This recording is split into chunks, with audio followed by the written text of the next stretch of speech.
नमस्कार। लाइव बिहार देख रहे हैं आप और मैं हूं आपके साथ नीरज प्रियदर्शी।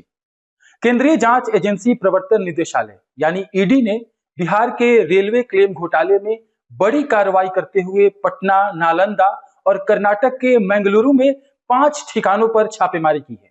इस घोटाले में रेलवे कर्मचारियों के नाम पर फर्जी दस्तावेजों के जरिए करीब 100 करोड़ रुपए की हेराफेरी का आरोप है। इसके बाद अब यह ईडी की तरफ से एक्शन देखने को मिल रहा है। दरअसल ईडी इस मामले में कई जुडिशियल अधिकारियों, वकीलों और सरकारी कर्मचारियों की भूमिका की भी जांच कर रही है। खासकर रेलवे न्यायिक अधिकारी रहे आर.के. मित्तल और वकील बी.एन. सिंह के ठिकानों पर छापेमारी की गई है। जानकारी हो कि आर.के. मित्तल को कुछ साल पहले भ्रष्टाचार के आरोप में सेवा से बर्खास्त किया गया था। उसके बाद अब इस मामले में जांच एजेंसी का एक्शन नजर आया है। अब देखना यह है कि एजेंसी को इस छापेमारी में क्या कुछ मिलता है और ये जांच किस ओर जा रहा है। यह मामला सुप्रीम कोर्ट के न्यायमूर्ति रंजन गोगोई और न्यायमूर्ति उदय यू ललित की पीठ के निर्देश पर सीबीआई द्वारा दर्ज किया गया था।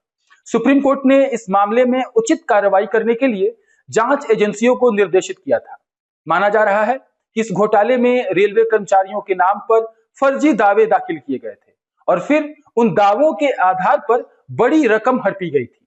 इस पूरे रैकेट में कई लोगों की मिलीभगत होने की बात सामने आई थी। कुछ मीडिया रिपोर्ट्स के मुताबिक यह घोटाला रेलवे में हादसे के बाद घायलों और मृतकों के नाम पर फर्जी तरीके से मुआवजा हासिल करने से संबंधित है। बताया जाता है कि इस मामले में रेलवे की आपत्ति के बाद शिकायत दर्ज की गई थी। शिकायत में कहा गया था कि बड़े पैमाने पर हादसों में फर्जी मौतों के नाम पर मुआवजे का दावा किया गया है।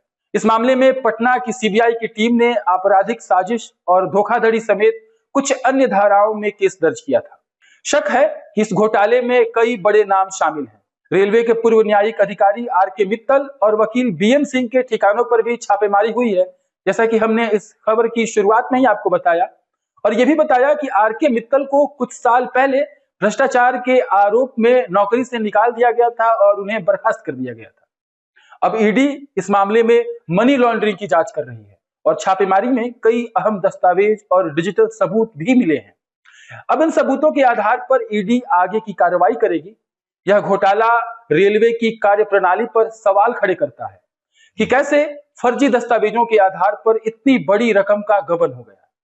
इसमें किन किन लोगों की मिलीभगत थी और ईडी की जांच से ऐसा लगता है कि इन सवालों के जवाब मिलने की उम्मीद है। आप देखते रहे लाइव बिहार।